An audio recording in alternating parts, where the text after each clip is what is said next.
heroes ain't loyal. No way. No way. But what I'm very loyal to is Awestin.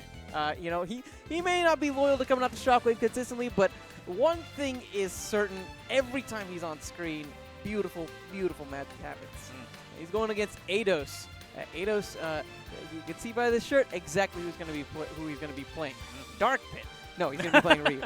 Evil Ryu? That looks like Evil Ryu. Right? Yeah, I wouldn't be surprised if that's Evil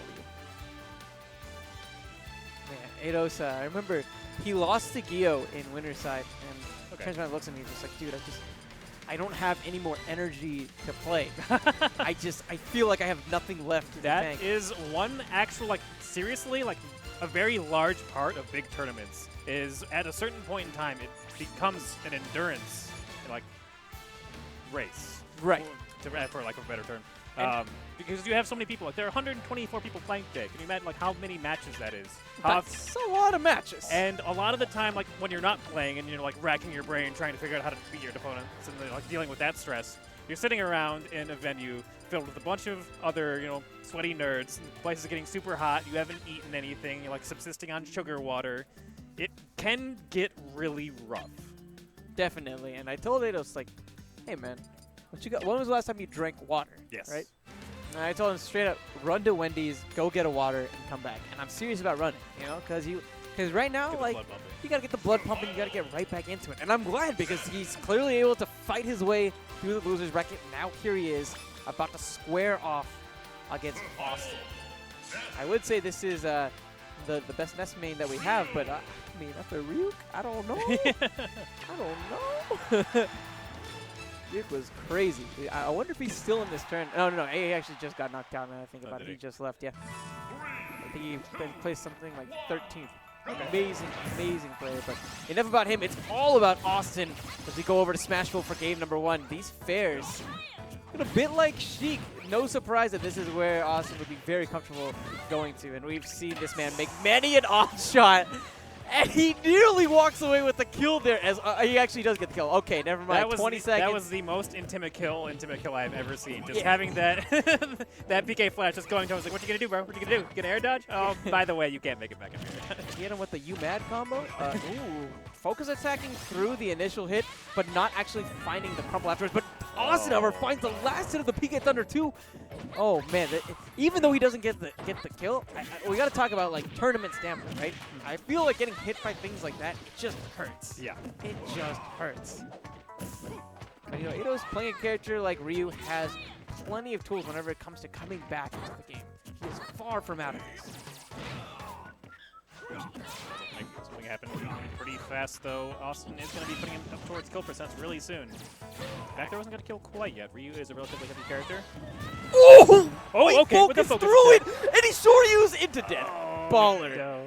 That was almost godlike. That was almost godlike. That was one step from godlike. Oh man, that was you know Zeus is looking at it. It's like, you're not a true hero, Eidos. Not yet. It's more like Zeus looked at him and saw what he was doing and said, "No, you're not allowed to be a god." And hit him with a bolt of lightning.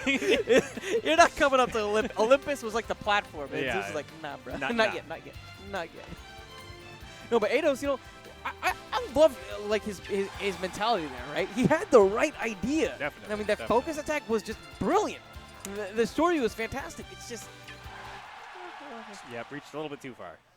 yeah, man. Game 2.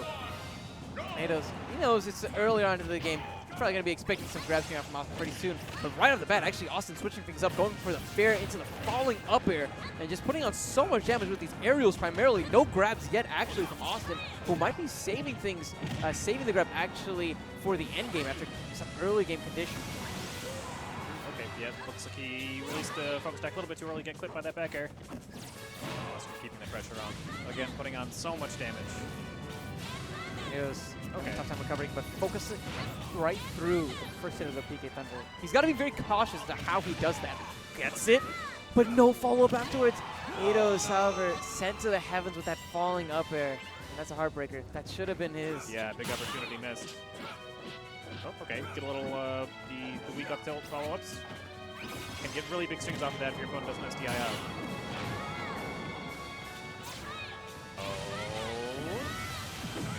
Okay.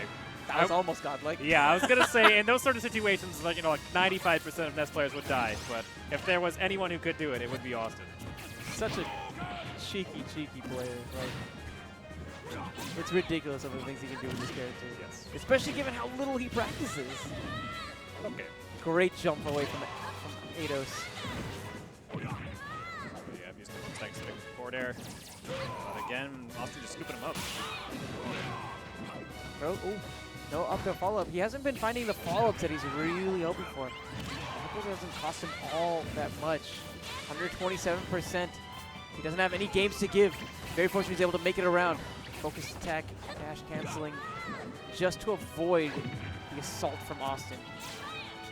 But slowly but surely, trying to make the comeback happen. Playing with fire, most certainly. Oh my god, yeah. Oh, and that back air will put the fire out. And that's it. Awestin is coming out on top. Eidos, definitely a bit frustrated. Like he had the right idea, but I feel like he was just a little bit sloppy on execution. And again, that I think that does come to the fact that like he's just exhausted probably from playing so much today. Yeah. What time is it now? It's 30 after midnight. Yeah. 30 after midnight. Definitely well past most sane people's bedtimes. Yeah. Been playing since 8 in the afternoon.